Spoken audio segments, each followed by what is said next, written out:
বাস্তবিক জীবনে, পারিবারিক জীবনে, রাষ্ট্রের ভিতরে, শিক্ষা প্রতিষ্ঠানে, কলেজ, ইউনিভার্সিটি, যত এমনকি সংসদ ভবন, পার্লামেন্ট থেকে শুরু করে প্রত্যেকটা শাখায় শাখায় কোরআনের আইন দরকার আছে না নাই? আরো জোর আপনারা কথা বলেন না কেন? দরকার আছে না নাই? সবাই জবান জবান খুলে জবাব দিবেন। আপনারা জবাব না দিলে তো আমি কথা বলতে কষ্ট হবে। আজকের মাহফিলে এসে আপনারা খুশি না বেজার? বলেন, আসলেই খুশি? কেউ কথা বলেন। মন থেকে খুশি হয়েছেন? লিল্লাহে তাকবীর, নারে তাকবীর। আমরা তাকবীর দিয়ে এই এলাকায় কিছু শয়তান কোনাকানিতে শয়তান ধোঁকা দিতেছে, বুঝছেন? সিপাসাবাই কিছু শয়তান ঢুকছে, আমরা তাকবীর দিয়ে শয়তান এলাকা থেকে দূর করব। রাজি আছেন না? আমরা একটু জোরে তাকবীর দেব। লিল্লাহে তাকবীর। আল কোরআনের আলো খালি ঘরে ঘরে চলবে, আর কোথাও চলবে না, সব জায়গায় জড়া লাগবে। বলবেন সব জায়গায় চলো। আল কোরআনের আলো, আলেম ওলামা যেখানে, কোরআন হাদিস যেখানে, গাঞ্জা টানা যেখানে, দুই একজন কইছে আমরা আছি সেখানে। খবরদার, তাল ঠিক রাখেন। ভাইরা আমার, বন্ধুগণ আমার, আল্লাহ রাব্বুল আলামিন কোরআনে কারিমের ভিতরে সুন্দর করে জানিয়ে দিয়েছে, এই দুনিয়ার মানুষ, আমার হাবিবকে আমি সুন্দর করে কোরআনে কারিম দিয়ে দুনিয়াতে পাঠিয়ে দিয়েছি। দুনিয়ার মধ্যে আমার হাবিবকে পাঠাইলাম মিনাজ জুলুমাতি ইলান নূর, পথভোলা মানুষদেরকে আলোর পথে নিয়ে আসার জন্য, সঠিক পথে আনার জন্য, কোরআনের পথে আনার জন্য, জাহান্নামের আগুন থেকে বাঁচানোর জন্য আমি আল্লাহ আমার হাবিবকে পাঠাইলাম। শুধু তাই নয় রে মুমিন, আল্লাহ রাব্বুল আলামিন বলে, দুনিয়ার মানুষ, আমার হাবিবকে শুধু দুনিয়াতে পাঠাই নাই, দলিল হিসেবে, প্রমাণ হিসেবে, রেফারেন্স হিসেবে আমি আল্লাহ কোরআনে কারীম আমার পয়গম্বরের উপরে নাযিল করেছি।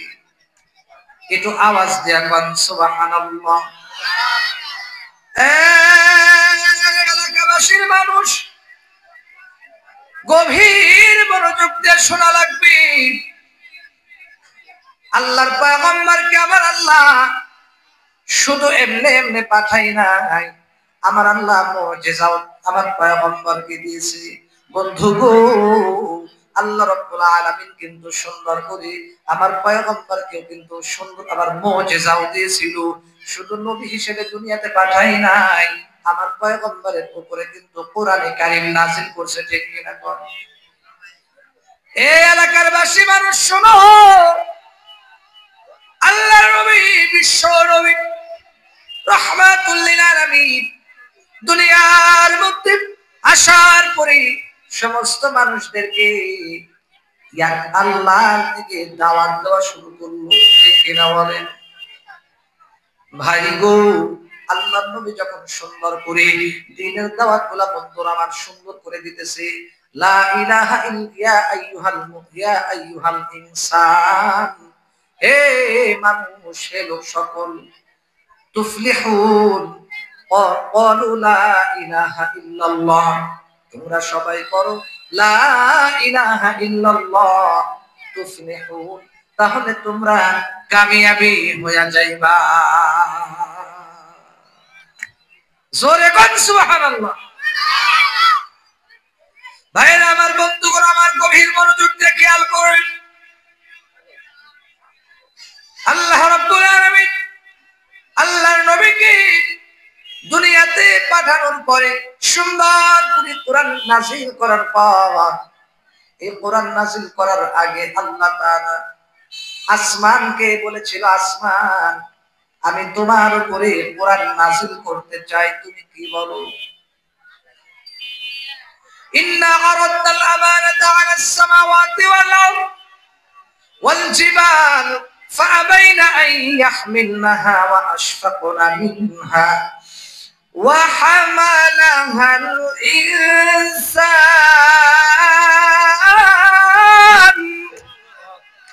আমার আল্লাহ বলে, দুনিয়ার মানুষ, এই কোরআনে কারীম দুনিয়াতে নাযিল করার পূর্বে আমি আল্লাহ আসমানকে বললাম, আসমান রে, তোমার উপরে আমি কোরআন নাযিল করতে চাই, তুমি কি বলো? আসমান বলছে, আল্লাহ, এত বড় কোরআনের পাওয়ার আমি আসমান সহ্য করতে পারবো না, আমার বেয়াদবি হয়ে যাবে, প্রভু গো, মেহেরবানি করে আমাকে মাফ করে দাও। এরপর আমার আল্লাহ তাআলা জমিনকে বলেছিল, হে জমিন, আমি তোমার উপরে কোরআন নাযিল করতে চাই, তুমি কি বলো? যুবক, আমার আল্লাহ রাব্বুল আলামিন জমিনকেও বলল, জমিন রে, তোমার উপরে কোরআন নাযিল করতে চাই, তুমি কি বলো?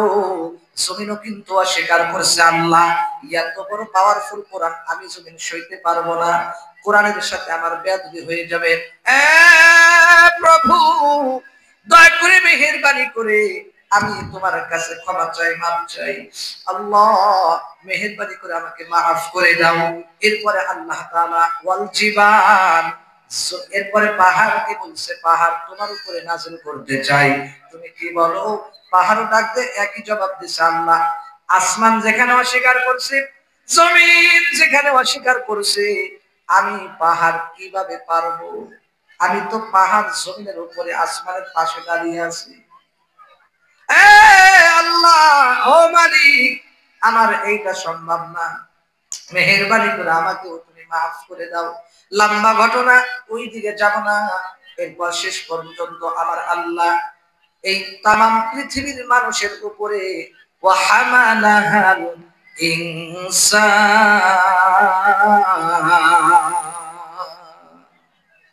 আল্লাহ কয়, আমি জানি তোমরা পারবা না, আমি মানুষের উপরে কোরআন নাযিল করলাম।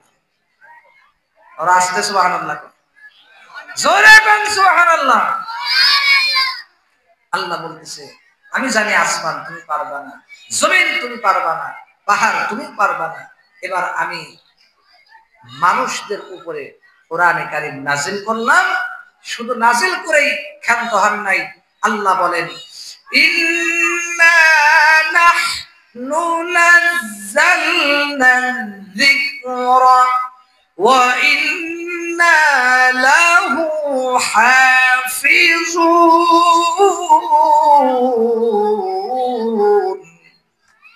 জোরে কোন আল্লাহু আকবার। আমার ভাইয়েরা, আমার বন্ধুগণ, আমার আল্লাহ দুনিয়ার মধ্যে কোরআনে কারীম নাযিল করার পূর্বে আসমান, জমিন, পাহাড়, পর্বতকে আদেশ করেছিল, তারা অস্বীকার করেছে। ভাইরে, এরপরে আমার আল্লাহ তাআলা কি করলেন? এক পর্যায়ে, শেষ পর্যায়ে আমার আল্লাহ তাআলা বিশ্বনবী মুহাম্মদ সাল্লাল্লাহু আলাইহি ওয়াসাল্লামের উপরে এই কোরআনে কারীম নাযিল করে দেওয়ার পরে আবার সুন্দর করে নোটিশ জারি করে দিল, ইন্না নাহনু নাযালনা যিকরা ওয়া ইন্না লাহু লাহাফিজুন। মানুষ, আমি জানি তোমরাও কেউ পারবা না, সেই জন্য আমি আল্লাহ নিজেই এই কোরআনে কারীম নাযিল করলাম। শুধু তাই নয়, আমি আল্লাহ এই কোরআনের জিম্মাদারিও নিয়ে নিলাম। সরে বলেন কথা ঠিক কিনা? আল্লাহ যদি কোরআনের জিম্মাদারি না নিত যুবক, তাহলে আজকে কি হতো জানেননি? প্রায় ১৫০০ বছর আগে আল্লাহর নবী, তার উপরে কোরআনে কারীম নাযিল হলো। ইমাম বুখারী রাহমাতুল্লাহি আলাইহি, তিনারাও কিন্তু কোরআনে কারীম তিলাওয়াত করেছে, ঠিক কিনা কোন? ইমাম আবু হানিফা রাহমাতুল্লাহি আলাইহির যুগেই কিন্তু কোরআনে কারীম শেষ হয়ে যাইত। কথা বলেন না কেন? কোরআন যদি হেফাজত করার দায়িত্ব মানুষই হইতো, তাহলে ১৫০০ বছর আগেই কোরআন চলে যেত, ঠিক কিনা? সাহাবায়ে কেরাম যেদিন দুনিয়া থেকে চলে গেছে, এই কোরআন আর পাওয়া যাইতো? যাইতো। আল্লাহ যদি এই কোরআনের হেফাজত না করতো, এই কোরআন আজকে আমরা পাইতাম না। কথা বলেন ঠিক কিনা? জোরে বলেন ঠিক কিনা? আল্লাহ তাআলা নিজ জিম্মায় হেফাজতের দায়িত্ব নেওয়ার কারণে আজকে কোরআন পৃথিবীতে পাওয়ারফুল ভাবে টিকে আছে। চিল্লায় বলেন সুবহানাল্লাহ। আমার ভাইরা, আমার বন্ধু, এই কোরআনে কারীমকে আমার আল্লাহ সুন্দর করে দুনিয়াতে পাঠাইছে মানুষদেরকে হেদায়েতের পথে আনার জন্য। কথা বলেন ঠিক কিনা? এই যুবক ভাই, সেই জন্য কোরআনে কারীম কিন্তু শুধু বুকে ধারণ করলে হবে না। এই কোরআনে কারীম কিন্তু আমাদের কিন্তু প্রতিদিন নিয়মিত তিলাওয়াত করতে হবে। কথা বলেন ঠিক কিনা? ভাই, আল্লাহর নবী বলেন, যেই ঘরের ভিতরে সূরা বাকারা তিলাওয়াত হবে, ওই ঘরের ভিতরে আল্লাহ শান্তি দান করবে, বরকত দান করবে, সব রকমের অশান্তি বালা মুসিবত থেকে ওই ঘরটাকে আল্লাহ হেফাজত করবে। সূরা বাকারার তিলাওয়াত দরকার আছে না নাই? এরপরে ফজরের পরে সূরা ইয়াসিন তিলাওয়াত করা লাগবে। আরে এত সুন্দর কোরআনে কারীম, এত দামি কালাম, এত দামি কোরআন, আজকে মুসলমানরা তেলাওয়াত করে না। কি যে কপাল হয়ে গেল, আজকে কোরআনে কারীম মুসলমানরা তেলাওয়াত করে না। এখন যদি জিজ্ঞাসা করি, আজকে ফজরের নামাজের পরে কয়জন সূরা ইয়াসিনের তেলাওয়াত করেছেন? বহু মানুষ পাওয়া যাবে সূরা ইয়াসিনের তেলাওয়াত করে নাই। এ যুবক, এ পর্দার আড়ালের আম্মা জানেরা, শুধু তাই নয়, জোহরের পরে সূরা ফাতিহা কারা কারা তিলাওয়াত করেছেন? যদি জিজ্ঞাসা করে হয়তো অনেকেই পাওয়া যাবে না। আসরের নামাজের পরে সূরা নাবাকে কি তিলাওয়াত করেছেন? বহু মানুষ আছে, পাওয়া যাবে না সূরা নাবার তিলাওয়াত। শুধু তাই নয়, মাগরিবের পরে সূরা ওয়াকিয়া কি তিলাওয়াত করছে? যদি জিজ্ঞাসা করি, পাওয়া বড় মুশকিল।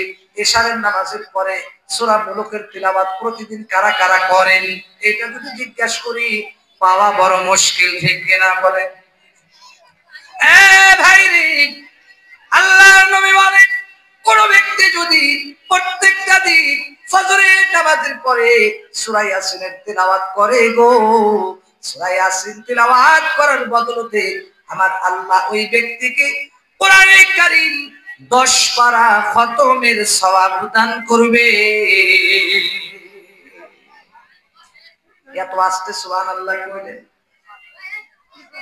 গোয়াল মাথানের মুসলমান, কোরআনে কারীম শুধু বুকে ধারণ করলে হবে না। কোরআনে কারীম আমাদের কিন্তু ব্যক্তিগত জীবনে, পারিবারিক জীবনে, রাষ্ট্র হিসেবে, রাষ্ট্রীয়ভাবে সব জায়গায় কিন্তু কোরআনে কারীমের তেলাওয়াত চালু রাখতে হবে। ঠিক কিনা? আমার ভাইরা রে, কোরআনে কারীমের তেলাওয়াত কিন্তু প্রতিদিন নিয়মিত তেলাওয়াত করা লাগবে।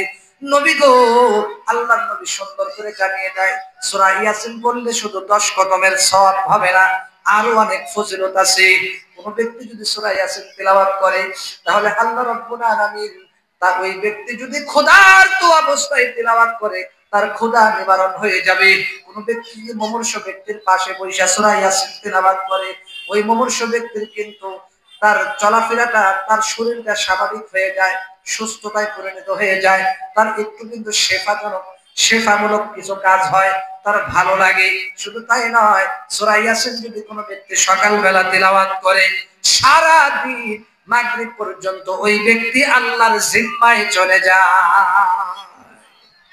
সব রকমের মুসিবত থেকে আল্লাহ তাকে হেফাজত করে। মাগরিবের নামাজের পরে কোন ব্যক্তি যদি সূরা ওয়াকিয়া তেলাওয়াত করে, ভাইরে, সূরা ওয়াকিয়া তেলাওয়াত যদি কোনো ব্যক্তি মাগরিবের পরে করে, তাহলে কি ফজিলত জানেননি? ভাই গো, অনেকেই হয়তো এই ফজিলতের কথা জানি না। এই ফজিলতটা হলো, আল্লাহর নবী বলেন, যারা সূরা ওয়াকিয়াটা নিয়মিত প্রত্যেকটা দিন মাগরিবের নামাজের পরে তেলাওয়াত করবে, আল্লাহর নবী সুন্দর করে বলেন, জানিয়ে দেয়, ক্লিয়ার জানিয়ে দেয়, ওই ব্যক্তির পরিবারের ভিতরে তার জীবনে কোনোদিন অভাব অনটন স্পর্শ করবে না। ওই ঘরে কোনোদিন অভাব আসবে না।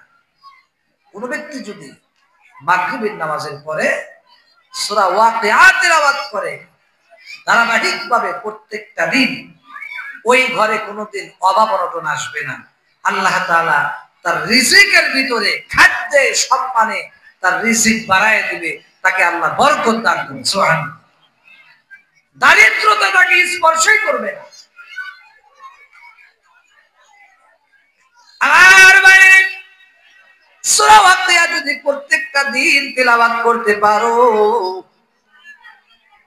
আল্লাহর নবী বলে কোনদিন ওই ব্যক্তির কোনদিন ওই বাড়িতে দারিদ্রতা আসবে না, খাদ্যে অভাব হবে না, টাকা পয়সার অভাব হবে না, কোনো কিছুতে অভাব হবে না, মোট কথা দারিদ্রতা স্পর্শ করবে না।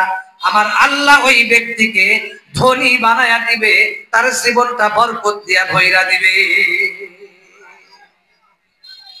এই গেল 2 নম্বর ফজিলত। 3 নম্বর ফজিলত হলো যারা ইশারের নামাজের পরে সূরা মুলুকের তিলাওয়াত করবে। সূরা মুলুক, এই সূরাটা হলো 29 নম্বর পারা, প্রথম পৃষ্ঠায় আছে সূরাতুল মুলক। প্রায় 2.5 পৃষ্ঠার মতো হবে, 3.5 পৃষ্ঠার মতো হবে। আল্লাহর নবী বলেন কোন ব্যক্তি যদি নিয়মিত সূরা মুলুকটা ইশারের পরে প্রত্যেকদিন তিলাওয়াত করে গো, তাহলে ওই ব্যক্তিটা মৃত্যুবরণ করতে দেরি। ওই সূরা মুলুকটা পাখির, সবুজ পাখির একটা আকৃতি ধারণ করে ওই ব্যক্তির কবরের মধ্যে ওই ব্যক্তিকে পাহারা দিতে থাকবে। ফেরেশতারা এসে প্রশ্ন করবে, ও সবুজ পাখি, তুমি এখানে কি চাও? তুমি ডিস্টার্ব করিও না, এই ব্যক্তিকে একটু আমাদেরকে প্রশ্ন করতে দাও, সওয়াল করতে দাও, ডিস্টার্ব করিও না। খেয়াল করেন,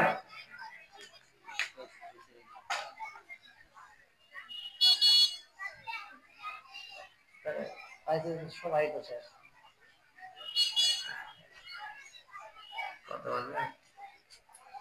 শোনেন, সবুজ পাখি কি বলে?